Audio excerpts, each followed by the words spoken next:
Today we're going to be reviewing the Alfa Romeo 4C as well as the engine swap from the 458 into this chassis. The 4C was released in 2013 and was named after its four-cylinder engine. It was the first mass-produced Alfa Romeo to be sold in the United States since 1995. It was designed with an extreme focus on weight reduction with a carbon monocoque and aluminum front and rear subframes.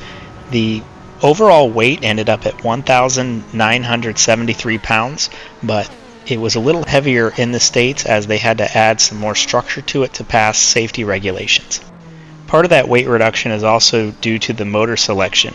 They ended up using an all-aluminum four-cylinder engine with 1.75 liters that was turbocharged, creating 236 horsepower and 258 foot-pounds of torque. These numbers may not sound that impressive, but the vehicle is so lightweight that it's able to get from 0 to 60 in 4.1 seconds. The original MSRP of the car was just under $54,000, which is quite expensive, but Alfa Romeo had no trouble finding buyers. It's actually the most affordable car built around a carbon fiber monocoque. It was only available with paddle shifters and had very few options.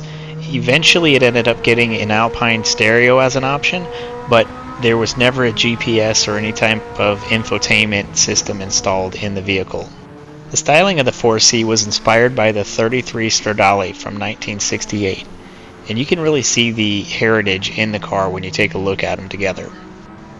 Now this car may be too rough for most people and too bare bones, but as a vehicle that you can drive to the racetrack, have a great time putting down some laps, and then drive home, it is still something kind of special. Let's take it to Tokyo and see how it handles the lap. Fully built with its stock motor, the 4C is a very manageable car. It's lightweight with a short wheelbase, so it's easy to throw around and works really well.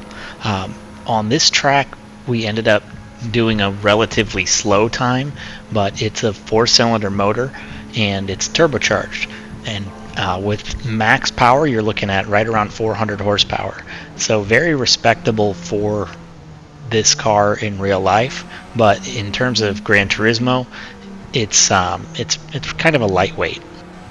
The performance points are just over 700, so with nothing more than tire selection you could run this thing at Le Mans and I'm sure you'd do fine. I didn't actually try it out there, but I know it would succeed. It's just, you know, that type of car. It's plenty fast and it's like I said, very agile. Lightweight cars tend to do pretty well there, and when the rains come in it usually benefits the lightweight car more than the heavy vehicle, so it's not so much of an issue getting caught out.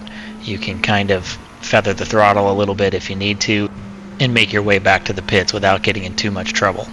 Now when it comes to buying it in stock form, it kind of lives in the same world as the Miata.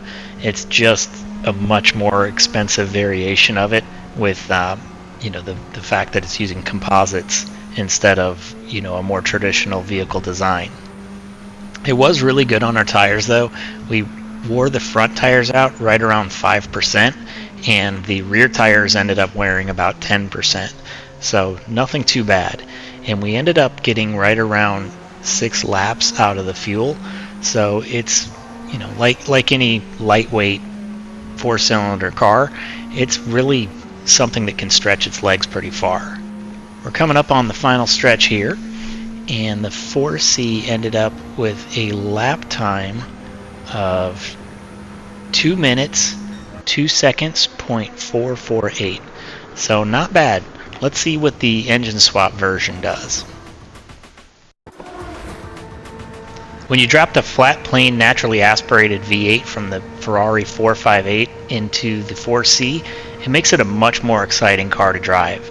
Now it still does have that short wheelbase, which in this situation makes it a little bit more twitchy and a little bit more unforgivable.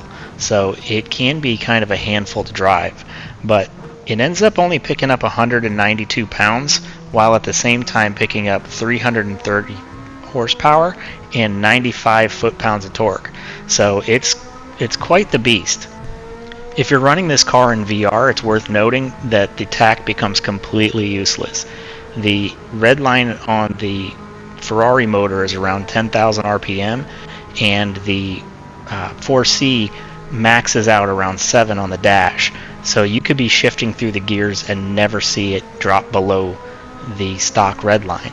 Because of this, you also can't rely on adjusting the top speed on the transmission through that automatic setup. I had the stock version set up at 320 and adjusted the engine swap version to 360. The stock version was fine where it was, and this car never got out of fifth gear because it was expecting you to be maxed out at 7,000 RPM, but you're going all the way to 10. So it really shifted things around pretty dramatically. I didn't bother adjusting it back just because I don't think it really affected our overall lap time, but it's worth noting. The front tires also wore a little bit more aggressively at 10%, and the rears wore at about 25%. And the fuel usage was a little bit more aggressive as well. We were going to get right around 4 laps. But it looks like we're about to finish up here, and we ended up with a 1 minute 53 seconds .235. That puts the engine swap 4C in 9th place, just behind the Viper and right in front of the McLaren F1, whereas the stock engine 4C was down in 29th behind the engine swapped Honda Beat and in front of the 911 Turbo that started this list. Thank you guys so much for watching. Feel free to pause and copy the setups, and have a great day.